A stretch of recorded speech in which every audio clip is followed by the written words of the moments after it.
शिवपुर गांव में हर सुबह लोग मंदिर में इकट्ठा होकर गाय की पूजा करते थे। पूजा के बाद गाय के गोबर और मूत्र को घरों में छिड़का जाता और इसे पवित्र माना जाता।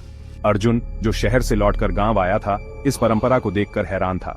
अर्जुन ने अपने दादाजी से पूछा, दादाजी, गाय की पूजा क्यों करते हैं और गोबर और मूत्र को पवित्र क्यों मानते हैं? क्या ये सब अंधविश्वास नहीं है?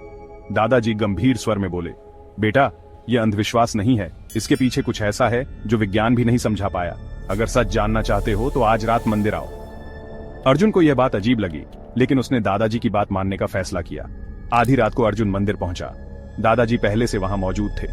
मंदिर के अंदर एक सफेद गाय खड़ी थी। दादाजी ने कहा, देखते रहो और शांत रहो।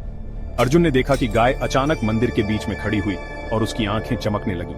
मंदिर के कोने में रखे तांबे के दीपक से हल्की सी रोशनी उठी और एक अद्भुत घटना घटी। गाय के चारों ओर एक नीली रोशनी फैल गई। नीली रोशनी ने मंदिर के फर्श पर एक गुप्त दरवाजा प्रकट किया। दादाजी ने अर्जुन से कहा, यही वह रहस्य है जिसके कारण गाय को पूजनीय माना जाता है। दोनों उस गुप्त दरवाजे से नीचे उतरने लगे। नीचे एक विशाल गुफा थी। गुफा के बीचों बीच एक शिवलिंग था, जिसके चारों ओर गाय के पैरों के निशान बने हुए थे। दीवारों पर प्राचीन शिलालेख उकेरे हुए थे।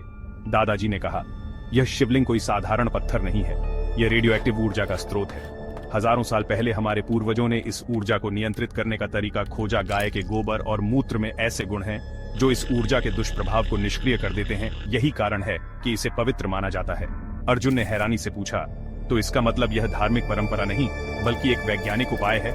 दादाजी मुस्कुराते हुए बोले, हाँ, और यही कारण है कि गाय को पूजनीय माना गया, लेकिन इसका रहस्य बाहरी दुनिया को कभी नहीं बताया गया क्योंकि लोग इसका गलत इस्तेमाल कर सकते थे।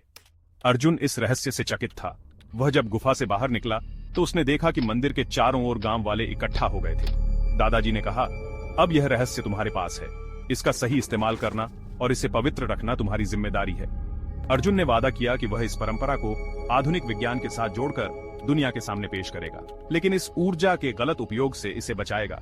गाय की पूजा केवल धार्मिक आस्था का हिस्सा नहीं बल्कि एक ऐसा वैज्ञानिक उपाय था जो प्राचीन काल में हमारे पूर्वजों ने खोजा था। यह कहानी हमें यह सिखाती है कि परंपराओं के पीछे हमेशा गहरी समझ और ज्ञान छिपा होता है।